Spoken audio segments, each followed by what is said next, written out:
അതിൻ്റെ ഇടയിലാണ് നമ്മൾ ഈ ഒരു സാധനം വാങ്ങിയത് കേട്ടോ. 11,000 രൂപേൻ്റെ സാധനമാണ് എൻ്റെ ഈ കാലിൽ കിടക്കുന്നത്.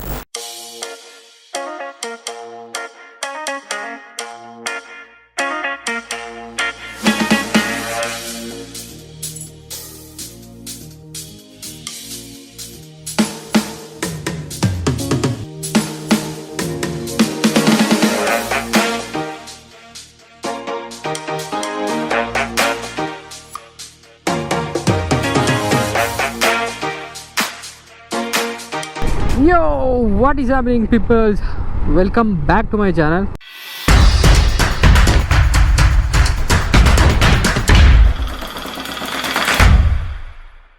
കുറേ ആയില്ലേ വീഡിയോസൊക്കെ ഇട്ടിട്ട്. കുറച്ച് ഹെൽത്ത് ഇഷ്യൂസും കാര്യങ്ങളൊക്കെ വന്നുകൊണ്ടാണ് വീഡിയോസ് ഒന്നും ഇടാഞ്ഞ്. ഏകദേശം ഇപ്പോൾ 2 മാസത്തോളമായിട്ട് കിടപ്പിലായിരുന്നു. അപ്പോൾ ഇന്നത്തെ വീഡിയോ എന്താണെന്ന് വെച്ചാൽ കുറേ നാളത്തെ എൻ്റെ ഒരു ആഗ്രഹമായിരുന്നു കേട്ടോ. റൈഡിങ് ഗിയേഴ്സ് മൊത്തം വാങ്ങിയിട്ട് അത് മൊത്തം ഇട്ട് നടക്കണം, അല്ലെങ്കിൽ റൈഡ് പോകുമ്പോൾ റൈഡിങ് ഗിയേഴ്സ് ഫുള്ളി ലോഡഡ്. അതായത് നമ്മൾ ബൈക്കിൻ്റെ കാര്യം ഫുള്ളി ലോഡഡ് ആക്കണം എന്നുള്ള ആഗ്രഹം പോലെ തന്നെ ഫുള്ളി റൈഡിങ് ഗിയേഴ്സ് ഇടണം എന്നെൻ്റെ ഒരു ആഗ്രഹമാണ്. ഇപ്പോൾ പലർക്കും പല ആഗ്രഹവും. അധികം ആൾക്കാർക്കും പല നല്ല അടിപൊളി ഡ്രസ്സും ഷൂസ് ഷർട്ട് പാൻറ്റ് അങ്ങനത്തെ ഒക്കെ ഇപ്പോൾ ഓരോ ട്രെൻഡിനനുസരിച്ച് മാറി അങ്ങനത്തെ ഡ്രസ്സ് കോസ്റ്റ്യൂംസൊക്കെ ഇട്ട് നടക്കാനാവും പലർക്കും ആഗ്രഹം. എനിക്ക് നേരെ തിരിച്ചാണ്. എനിക്ക് അധികം ഡ്രസ്സിനോടൊന്നും അധികം താല്പര്യമില്ല, പക്ഷേ ഇങ്ങനത്തെ റൈഡിങ് ഗിയേഴ്സിനോട് എനിക്ക് ഭയങ്കര താല്പര്യം. അതും നല്ല റൈഡിങ് ഗിയേഴ്സ് ആവണമെന്ന് ഒരു വാശിയുണ്ട്. അത്യാവശ്യം നല്ല പാഡിങ്, അതുപോലെ തന്നെ അത്യാവശ്യം നല്ലൊരു ബ്രാൻഡഡ് സാധനം തന്നെ ആവണമെന്നുള്ള ഒരു ആഗ്രഹം എനിക്കുണ്ട്. അപ്പോൾ ആ കൂട്ടത്തിലിപ്പോൾ നമ്മൾ അങ്ങനെയാണ് AGV എടുത്തിട്ടുള്ളത്. AGV ഒരു ബ്രാൻഡഡ് ഹെൽമെറ്റ് വേണമെന്നുള്ള ഒരു ആഗ്രഹത്തിലാണ് AGV എടുത്തു. പിന്നെ അതുപോലെ തന്നെ നമ്മളൊരു ജാക്കറ്റ് നല്ലത് നോക്കിയിട്ട് തന്നെ എടുത്തു. ജാക്കറ്റ് വേറെയും ഒരുപാട് ബ്രാൻഡ്സ് ഉണ്ടായിരുന്നു, പക്ഷേ നമ്മുടെ ശരീരത്തിന് ഒന്നുകൂടി ഫിറ്റായി നിൽക്കുന്നത് RR Gear ആയതുകൊണ്ട് അതെടുത്തു. അതും അത്യാവശ്യം ലെവൽ 2 പാഡിങ് ഒക്കെ വരുന്ന അത്യാവശ്യം നല്ല പ്രൊട്ടക്ഷൻ തരുന്ന ഒരു ജാക്കറ്റ് തന്നെയാണ്. നമുക്ക് നല്ലൊരു ഹെൽമെറ്റും ജാക്കറ്റുമായി. ഇനിയിപ്പോൾ വേണ്ടത് ഒരു ഗ്ലൗസും ഒരു ബൂട്ടുമാണ്. പാൻറ്റിൻ്റെ കാര്യം ഞാനിപ്പോൾ തീരുമാനിച്ചിട്ടില്ല. പാൻറ്റ് എന്തായാലും നമ്മളൊരു ലോങ് റൈഡൊക്കെ പോകുന്ന സമയത്ത് പാൻറ്റും മസ്റ്റാണ്. റൈഡിങ് ഗിയേഴ്സിനെന്ന് വെച്ചാൽ നമ്മുടെ ഡ്രസ്സ് എടുക്കണ പോലെ ഒന്നുമല്ല, അത്യാവശ്യം നല്ല റേറ്റാണ്. അതായത് ഒരു 5 സെറ്റ് പാൻറ്റ് ഷർട്ടൊക്കെ എടുക്കുന്ന റേറ്റ് വേണ്ടി വരും നമുക്ക് ഏകദേശം ഓരോ സാധനങ്ങളും വാങ്ങിയെടുക്കാൻ. അപ്പോൾ ഹെൽമെറ്റിനായാലും അത്യാവശ്യം നല്ല പ്രൈസ് ആയിട്ടുണ്ട്. പിന്നെ നമ്മുടെ വണ്ടിയിൽ കുറേ ആക്സസറീസ് ലോഡ് ചെയ്തു, അങ്ങനെ കുറേ പൈസ അങ്ങനെ ചിലവായിട്ടുണ്ട്. പക്ഷെ ഇതൊന്നും നമ്മൾ ഒരു തിരിച്ച് കിട്ടണം എന്ന് വിചാരിച്ച് ചിലവാക്കുന്ന പൈസ അല്ല കേട്ടോ. നമ്മുടെ ഒരു മനസ്സംതൃപ്തിക്ക് വേണ്ടിയിട്ട് ചിലവാക്കുന്ന പൈസകളാണ്. അല്ലാണ്ട് തിരിച്ചിങ്ങോട്ട് കിട്ടുന്ന യാതൊരു പ്രതീക്ഷയും ഇതുമൂലൊന്നും നമ്മൾ വെക്കാൻ പാടില്ല. കാരണം ഇത് അവനവന് ആഗ്രഹം ഉണ്ടെങ്കിൽ ചെയ്യുക, അങ്ങനത്തെ ഒരു സംഭവമാണ് വണ്ടിയിൽ പൈസ ഇറക്കാമെന്ന് പറഞ്ഞാൽ.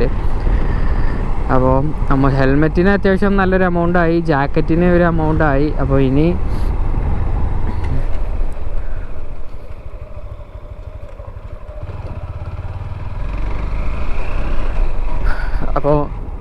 ഇവിടെയൊക്കെ വെയില.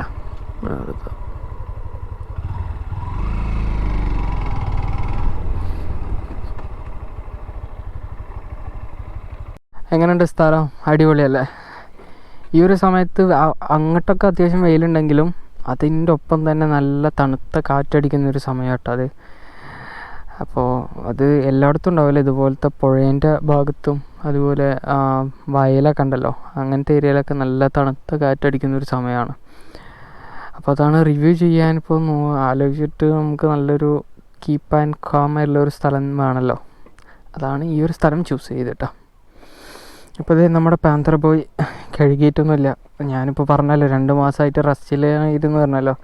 അപ്പോൾ അതിൻ്റേതായിട്ടുള്ള കുറച്ച് ഇതൊക്കെ വണ്ടിയുമ്പോൾ കാണാനുണ്ട്. ആക്സിലേറ്റർ കേബിളും കാര്യങ്ങളൊക്കെ നമ്മൾ വാങ്ങി വെച്ചിട്ടുണ്ട്, ഇതുവരെ ചേഞ്ച് ചെയ്യാൻ പറ്റിയിട്ടില്ല. അതുപോലെ വണ്ടി ഒരു 6th സർവീസൊക്കെ കഴിഞ്ഞിട്ട് ഒരു 2-3-4 ദിവസം ഓടി. അപ്പോൾ അതിൻ്റെ ഇടയ്ക്കാണ് ഇങ്ങനൊരു സംഭവം ഉണ്ടായത്. അപ്പോൾ പിന്നെ നേരെ റെസ്റ്റ് എടുക്കാണ്ട് വേറൊരു ഓപ്ഷൻ ഇല്ലാണ്ടായിപ്പോയി. അപ്പോൾ റെസ്റ്റിലായതുകൊണ്ട് തന്നെ വണ്ടി നല്ല രീതിക്ക് പൊടി പിടിച്ചിട്ടുണ്ട്. പിന്നെ ചെയിന് ലൂബ് ചെയ്തിട്ടില്ല, അങ്ങനെ കുറേ സംഭവങ്ങളുണ്ട്. അതിനൊക്കെ ഒന്ന് റിക്കവർ ചെയ്ത് വരുന്നേ ഉള്ളൂ. അതിൻ്റെ ഇടയിലാണ് നമ്മൾ ഈ ഒരു സാധനം വാങ്ങിയത് കേട്ടോ. BBGൻ്റെ ബൂട്ടാണ്. പിന്നെ നമ്മുടെ കളർ സ്കീം അറിയാമല്ലോ, ബ്ലാക്ക് ആൻഡ് ഗ്രീനാണ് കളർ സ്കീം വരുന്നത്. അപ്പോൾ പച്ചക്കളർ വിട്ടിട്ടൊരു കളിയില്ല, പച്ചയും ബ്ലാക്കും ആണ് നമ്മുടെ ഒരു മെയിൻ കളർ എന്ന് പറയുന്നത് കേട്ടോ.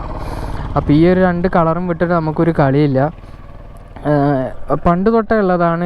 ശരിക്കും പറഞ്ഞാൽ ഞാൻ എൻ്റെ ഒരു ഡിഗ്രി ടൈമിൽ പഠിക്കുമ്പോൾ വന്നൊരു കളർ സ്കീമാണത്. ഞാൻ ഡിഗ്രിക്ക് പഠിക്കുമ്പോൾ സമയത്താണ് നമ്മുടെ പെൻസിലുണ്ടല്ലോ, ആ പെൻസിലിലാണ് ഞാൻ ഫസ്റ്റ് ഈ ഒരു കളർ വന്നത്. അപ്പോൾ നമ്മുടെ പഴയൊരു വണ്ടി ഉണ്ടായിരുന്നല്ലോ, പിന്നെ പണ്ട് തൊട്ടേ ഫോളോ ചെയ്യുന്നവർക്കാണെങ്കിൽ അറിയാം, ഞാൻ ആദ്യം ഒരു 2 സ്ട്രോക്ക് ബൈക്കുമ്പോൾ നിന്നാണ് സ്റ്റാർട്ട് ചെയ്തത്. അപ്പോൾ ആ ബൈക്ക് സ്റ്റോക്ക് കണ്ടീഷനിൽ നമ്മൾ മോഡിഫൈ ചെയ്തപ്പോൾ ഒരു കളർ അടിക്കണം എന്നുള്ള ഒരു ഇതിലായിരുന്നു നിന്നുണ്ടായിരുന്നത്. അപ്പോൾ അന്ന് അങ്ങനെ എന്ത് കളർ അടിക്കും എന്ന് വിചാരിച്ച് ഇങ്ങനെ കോളേജിൽ ഇരിക്കുന്ന സമയത്താണ് പെൻസിലിൽ ആ ഒരു കളർ സ്കീം കണ്ടത്. അപ്പോൾ അന്ന് തൊട്ട് തുടങ്ങിയതാണ് ഈ ഒരു കളറിനോടുള്ളൊരു ഇഷ്ടം.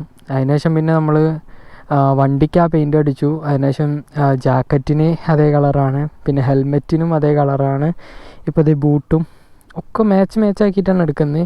ഇനിയിപ്പോൾ ഗ്ലൗസ് എടുക്കാണ്ട്, അത് ചിലപ്പം അധികം ഫുൾ ബ്ലാക്ക് എടുക്കാനാവും ചാൻസ്. കാരണം അതൊക്കെ നമ്മൾ സ്ഥിരം യൂസ് ചെയ്യുന്ന സാധനമുണ്ട്. ഇപ്പോൾ ഈ കളറിന് പെട്ടെന്ന് ചളി പിടിക്കാനുള്ള ചാൻസ് ഉണ്ട്. ബൂട്ടുമിൽ ചളി പിടിക്കാൻ ചാൻസ് വളരെ കൂടുതലാണ്. അതിപ്പോൾ വാങ്ങിയിട്ട് ഇന്നലെ മിനിഞ്ഞാന്ന് വാങ്ങിയതേ ഉള്ളൂ. ഇവിടെ കണ്ടോ.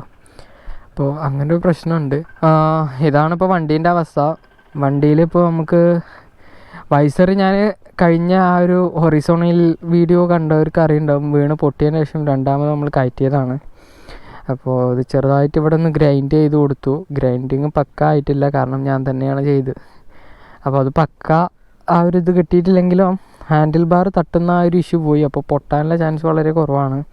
ചെറിയ മോഡിഫിക്കേഷൻസ് ഒക്കെ വരുത്തുന്നുണ്ട് കേട്ടോ. അപ്പോൾ അത് ഓൺ ദ വേ ആണ്. എന്തായാലും ഞാനിപ്പോൾ പറയുന്നില്ല, സസ്പെൻസാണ്. പിന്നെ നമുക്ക് പറയാനുള്ളത് ഈ 2 സൈഡ് 2 പാനിയേഴ്സ് കയറ്റാൻ ഉദ്ദേശമുണ്ട് എന്നല്ല, എന്തായാലും കയറ്റണം. അപ്പോൾ എല്ലാത്തിനും പൈസ അങ്ങനെ നമുക്ക് ഐ എം നോട്ട് റിച്ച്, ഞാൻ വലിയ റിച്ച് ആയതുകൊണ്ട് എല്ലാതും കൂടി ഒരുമിച്ച് ചെയ്യാനുള്ള പൈസ ഇല്ല. അപ്പോൾ ഓരോന്നോരോന്ന് ഇങ്ങനെ നമ്മുടെ കഴിയണ അതിനനുസരിച്ച് ഇങ്ങനെ ചെയ്തുകൊണ്ട് വരികയാണ്. പിന്നെ യൂട്യൂബിൽ നിന്ന് ഇൻകം കാര്യങ്ങളൊന്നും കിട്ടുന്നില്ല. കിട്ടുന്നുണ്ടെങ്കിൽ നമുക്ക് ഓരോന്നും ഇങ്ങനെ ചെയ്തിട്ട് കൊണ്ടുവരാമായിരുന്നു. എന്തായാലും അത് കിട്ടാത്തതുകൊണ്ട് വർക്ക് ചെയ്ത് പൈസ ഉണ്ടാക്കിയിട്ട് തന്നെ വേണം അപ്പോൾ നമുക്ക് ആഗ്രഹങ്ങളൊക്കെ സാധിച്ചെടുക്കാൻ. അപ്പോൾ ബാക്ക് ദി പോയിൻ്റ്, നമ്മുടെ സാധനം ഇതാണ്. BBGൻ്റെ അത്യാവശ്യം മേലേക്കുള്ള റൈസിങ് ബൂട്ടാണ്, ഓഫ് റോഡിങ് ബൂട്ടല്ല കേട്ടോ. ഓഫ് റോഡിങ് ബൂട്ട് എന്ന് പറഞ്ഞാൽ നമുക്ക് ഈ ഒരു ഇവിടെ ഒരു സ്ട്രാപ്പ് ആവില്ല വരും, ഇതിങ്ങനെ ഒരു ക്ലിപ്പാവും വരും, അതും ഈ ഒരു ഹൈറ്റ് ഉണ്ടാവും ഓഫ് റോഡിങ് ബൂട്ട്. ഇത് റൈസിങ് ബൂട്ടാണ്, ഇത് ഇവിടെ സ്ട്രാപ്പാണ് വരുന്നത്. അപ്പോൾ ഞാൻ ആദ്യം ഞാൻ ബുക്ക് ചെയ്തത് ഇതല്ലായിരുന്നു. ബുക്ക് ചെയ്ത സാധനം ഏതാണെന്ന് വെച്ചാൽ നമ്മുടെ ആക്സോറിൻ്റെ ഒരു റൈഡിങ് ബൂട്ട് വരുന്നുണ്ട്, അതായിരുന്നു ഞാൻ ബുക്ക് ചെയ്തിട്ടുണ്ടായിരുന്നത്. അപ്പോൾ ആ സാധനം കിട്ടാത്തതുകൊണ്ടാണ് നമ്മൾ ഇപ്പോൾ ഇതെടുത്തത്. ഇതിൻ്റെ MRP വരുന്നത് 10,999 കേട്ടോ. അതായത് 10,999 രൂപയാണ് ഈ ഒരു ബൂട്ടിൻ്റെ റേറ്റ് വരുന്നത്. അതായത് 1 രൂപ കുറവ്, 11,000 രൂപയിൽ നിന്ന് 1 രൂപ കുറവ്. 11,000 രൂപയാണ് നമുക്ക് വേണമെങ്കിൽ പറയാം കേട്ടോ. 11,000 രൂപേൻ്റെ സാധനമാണ് എൻ്റെ ഈ കാലിൽ കിടക്കുന്നത്. പലർക്കും പല ആഗ്രഹങ്ങളാണ്. അതായത് അധികം ആൾക്കാർക്കും നല്ല branded shoes, Adidas, Nike, Puma അതുപോലത്തെ ഷൂസൊക്കെ വാങ്ങിയിട്ട് നടക്കാനാവും ചിലർക്ക് ആഗ്രഹം. അല്ലെങ്കിൽ ചിലവർക്കൊക്കെ നല്ല ഇടയ്ക്കിടയ്ക്ക് ഡ്രസ്സിങ്, അതായത് ഷോപ്പിംഗ് കോംപ്ലക്സിലൊക്കെ പോയിട്ട് ഇടയ്ക്കിടയ്ക്ക് ഡ്രസ്സ് എടുത്ത് പുതിയ ഡ്രസ്സ് ഇട്ട് നടക്കുന്ന ഒരു സ്വഭാവം പല ആൾക്കാർക്കുണ്ട്. അപ്പോൾ ഞാൻ ആ ഒരു ഇതിലുള്ള ഒരാളല്ല, ആ ഒരു കാറ്റഗറിയിലുള്ള ആളല്ല. എനിക്ക് ഡ്രസ്സിനോടും അങ്ങനത്തേനോടൊന്നും താല്പര്യമില്ല. അതായത് നമ്മൾ എപ്പോഴെങ്കിലും എടുത്ത ഡ്രസ്സും കൂടുതൽ കാലം യൂസ് ചെയ്യുക എന്നുള്ള ഒരു കൺസെപ്റ്റുള്ള ഒരാളാണ്. അതായത് പഴക്കം ചെന്നാൽ മാത്രം മാറ്റി മതി എന്നുള്ള ഒരു കൺസെപ്റ്റുള്ള ആളാണ്. പക്ഷെ എനിക്ക് ഇങ്ങനത്തെ സാധനങ്ങളോട് ഭയങ്കര ഒരു ആഗ്രഹമാണ്. അതിനിപ്പോൾ എത്ര പൈസ ആയാലും പൈസ ഉണ്ടാക്കിയിട്ട് എങ്ങനെയെങ്കിലും വാങ്ങിയെടുക്കണം എന്നുള്ള ഒരു ആഗ്രഹമുള്ള കൂട്ടത്തിലാണ്.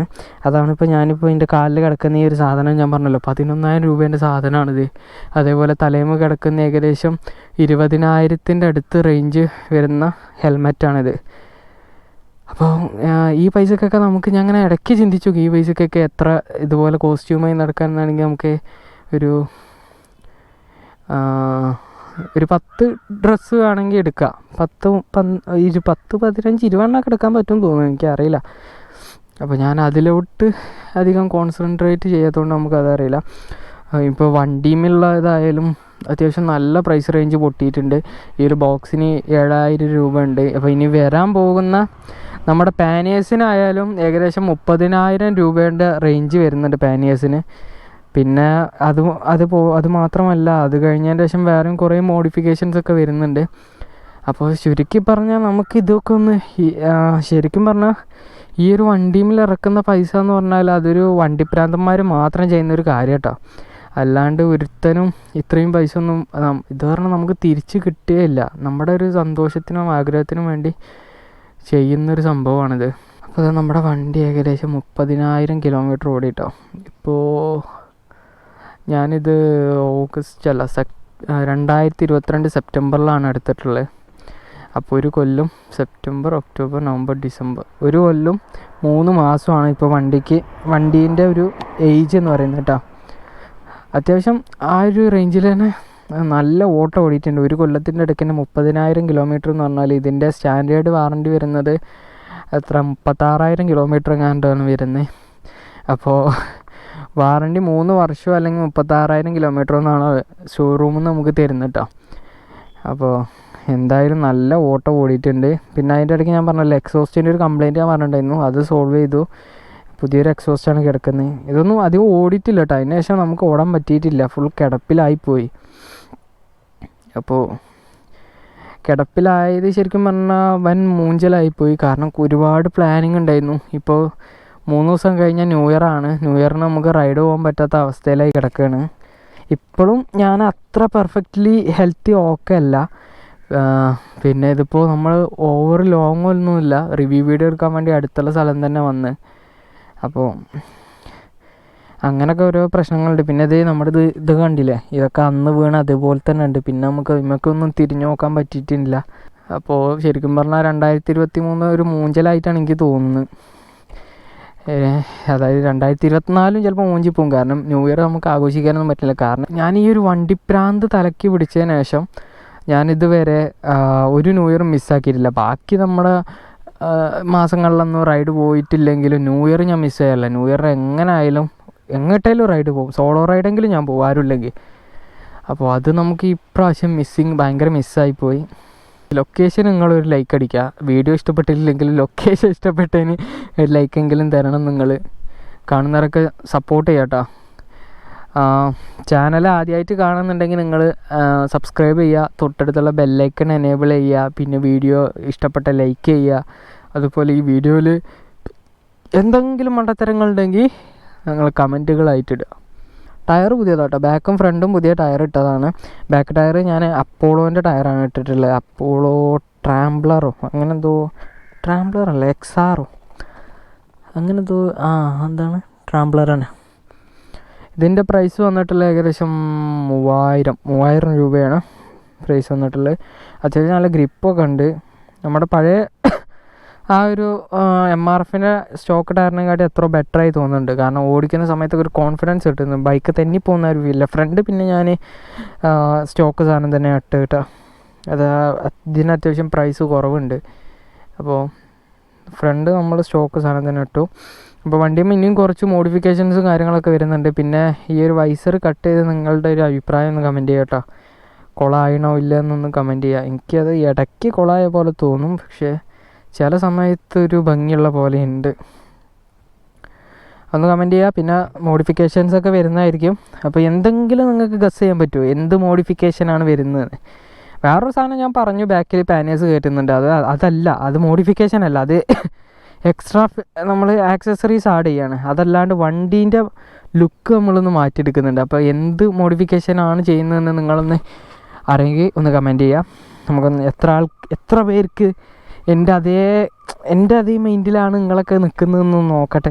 ഞാൻ വേണമെങ്കിൽ ഒരു ക്ലൂ വരാം. ഈ വണ്ടിയിൽ ഒരു സാധനത്തിൻ്റെ കുറവ് കാണാനുണ്ട്. അത് സ്റ്റോക്ക് വണ്ടി ഇറക്കിയപ്പോൾ തന്നെ ഇതൊരു ടൂറിങ് അല്ലെങ്കിൽ അഡ്വഞ്ചർ ബൈക്കാണല്ലോ.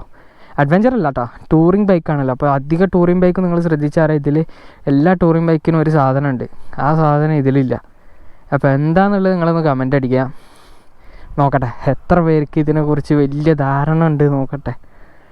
പിന്നെ റൈഡിങ് ബൂട്ട് ഞാൻ വാങ്ങിയത് മിഞ്ഞാന്നാണെങ്കിലും ഇപ്പോൾ ഇടയ്ക്കിടയ്ക്ക് ഞാൻ ഡെയിലി ചെറിയ ഓട്ടത്തിനൊക്കെ ഇട്ട് നടക്കാറുണ്ട് കേട്ടോ. കാരണം ഒന്നുമല്ല, ഇത് ഒറ്റയടിക്ക് നമുക്ക് റൈഡ് പോകുമ്പോൾ ഇട്ട് നടക്കാൻ പറ്റില്ല, കാരണം ഏറ്റൊരു ബുദ്ധിമുട്ടൊക്കെ ഉണ്ട് കേട്ടോ.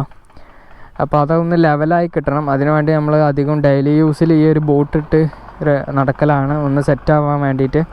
എന്താ വെച്ചേ, ഗ്ലാസ്സാ വെച്ചേ? കുപ്പിയോ?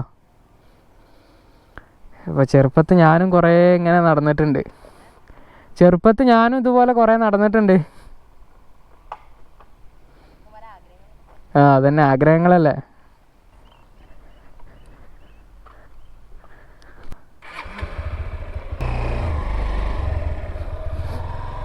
ഓട്ടാ റൈസൊക്കെ ഇതിന് സൗണ്ടില്ല.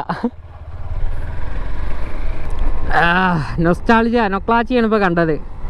ചെറുപ്പത്തിൽ ഞാനും ഇതുപോലെ സൈക്കിളിൽ ഒരുപാട് നടന്നിട്ടുണ്ട്. ഞാൻ ഏകദേശം 10ാം ക്ലാസ് വരെ സൈക്കിൾ കൊണ്ടുവന്നിട്ടുണ്ട് കേട്ടോ. ഞാൻ എൻ്റെ 3ാം ക്ലാസ്സിലൊക്കെ പഠിക്കുമ്പോഴാണ് എനിക്ക് ഫസ്റ്റ് സൈക്കിൾ കിട്ടുന്നത്. അപ്പോൾ അന്ന് തൊട്ട് സൈക്കിൾ കയ്യിലുണ്ട്. ആദ്യം ഒരു പറ്റ ചെറിയ സൈക്കിളാണ് യൂസ് ചെയ്തത്. പിന്നെ നമ്മളൊരു കാവണ്ടി എന്നൊക്കെ പറയും, ഞങ്ങളവിടെ അതാ പറയല്, കാവണ്ടിയാണ് പിന്നെ യൂസ് ചെയ്ത്. പിന്നെ അതിന് ശേഷം അരവണ്ടി എടുത്തു, ഹെർക്കുലീസിൻ്റെ സൈക്കിള്, ബ്ലാക്ക്, അതും ബ്ലാക്കാ. അപ്പോൾ അത് യൂസ് ചെയ്തിട്ട് എൻ്റെ ഒരു 10ാം ക്ലാസ് വരെ, 8ാം ക്ലാസ് മുതൽ 10ാം ക്ലാസ് വരെ ഞാൻ ആ വണ്ടിയാണ് ആ സൈക്കിളാണ് യൂസ് ചെയ്ത്. പിന്നെ പ്ലസ് വണ്ണിന്ന് ബൈക്ക് പഠിച്ചു. +2 ആയപ്പോൾ ബൈക്ക് കൊണ്ടു നടക്കാൻ തുടങ്ങി. സ്കൂളിൻ്റെ ആവശ്യത്തിന് വേണ്ടിയിട്ട് ബൈക്ക് കൊണ്ടുപോകാൻ തുടങ്ങി. പിന്നെ അങ്ങോട്ട് ബൈക്ക് തന്നെ ആയിരുന്നു, സൈക്കിൾ ഓടിച്ചിട്ടില്ല. സൈക്കിൾ പിന്നെ സെയിൽ ചെയ്ത്. അപ്പോൾ ഇപ്പോഴേക്ക് അവരെ കണ്ടപ്പോൾ ഞാൻ ചെറുപ്പത്ത് കാണിച്ചിരുന്ന കോപ്രായമാണ് തോന്നുന്നത്. ഞങ്ങളെ നാട്ടിലൊരു 3 ചെക്കന്മാരുണ്ട്. ഞങ്ങൾ 3 ആൾക്കാരുമാണ് ഈ സൈക്കിളിൽ ഈ സൗണ്ടൊക്കെ ഉണ്ടാക്കി ഇങ്ങനെ പോലെ. അതൊക്കെ ഒരു കാലം. ഞാനിപ്പോഴും സപ്പോർട്ട് ചെയ്യട്ടോ. അതായത് ചെറുപ്പത്ത് ചെയ്യേണ്ട സംഭവങ്ങൾ ചെറുപ്പത്തിൽ തന്നെ ചെയ്യണം. വലുതായി കഴിഞ്ഞാൽ പിന്നെ അത് ചെയ്യൂല. ഇപ്പം ഞാൻ അധികം കാണലുണ്ട് ചെറിയ ചെക്കന്മാർ ഇപ്പോഴേ ബൈക്ക് ഓടിച്ച് പോകുന്നത്. ആ ബൈക്ക് എന്ന് പറഞ്ഞാൽ നമ്മൾ എന്തായാലും വലുതായി കഴിഞ്ഞാൽ ഓടിക്കും. അപ്പോൾ ചെറുപ്പത്ത് സൈക്കിൾ ഓടിക്കേണ്ട സമയത്ത് സൈക്കിൾ ഓടിക്കുക, പാടത്തൊക്കെ പോയി കളിക്കുന്ന പ്രായത്ത് അത് ചെയ്യുക. അല്ലാണ്ട് ഇപ്പോഴേ നമ്മൾ മൊബൈൽ ഫോണും കമ്പ്യൂട്ടറിനും അതുപോലെ ബൈക്കിനൊക്കെ അഡിക്റ്റായി നിന്നിട്ട് യാതൊരു കാര്യമില്ല. ചെറുപ്പത്തിൽ ചെയ്യേണ്ട കാര്യം ചെറുപ്പത്തിൽ ഇല്ലെങ്കിൽ വലുതാകുമ്പോൾ നമ്മൾ എന്തായാലും ചെയ്യില്ല. അപ്പോൾ ഓക്കെ, ഞാനെന്തായാലും ഇനി ബൂട്ടൊക്കെ വന്നിട്ട് ലെവലാവാനുണ്ട്. അതായിട്ട് നമുക്കൊരു റൈഡൊക്കെ പോകണം. അപ്പോൾ ഹെൽത്ത് വൈസിൽ ഞാൻ ഓക്കെ അല്ല, അതുകൊണ്ടാണ് ഇപ്പോൾ എന്തായാലും റൈഡില്ലാത്ത. കുറച്ച് ദൂരം നമുക്ക് ഏകദേശം ഒരു 15 കിലോമീറ്റേഴ്സ് പോകുമ്പോൾ തന്നെ ഞാൻ ഒരു ക്ഷീണിതനാവാനുണ്ട്. ഒരു കിടിലം വീഡിയോ ആയിട്ട് നമുക്ക് ഇനിയും കാണാം. ഒരുപാട് മോഡിഫിക്കേഷൻസും അതുപോലെ തന്നെ ആക്സസറീസൊക്കെ ഇനിയും കയറ്റാനുണ്ട്. അപ്പോൾ ഓരോ അപ്ഡേഷൻസും ഇനി ഞാൻ യൂട്യൂബ് വീഡിയോസായിട്ട് ഇങ്ങനെ അറിയിക്കാം. അപ്പോൾ ഇൻസ്റ്റഗ്രാം ഫോളോ ചെയ്തിട്ടില്ലെങ്കിൽ ഒന്ന് ഫോളോ ചെയ്യട്ടെ. ചിലപ്പോൾ അധികം ഇൻസ്റ്റഗ്രാമിലാവും നമ്മൾ സ്റ്റോറിയും കാര്യങ്ങളൊക്കെ ഇടല് ഓരോ സാധനം പർച്ചേസ് ചെയ്യാൻ പോകുമ്പോഴും. അപ്പോൾ ഒന്ന് ഇൻസ്റ്റഗ്രാം കൂടെ ഒന്ന് ഫോളോ ചെയ്യാം. അപ്പോൾ നമുക്ക് അടുത്ത വീഡിയോയിൽ വീണ്ടും കാണാം. ബൈ.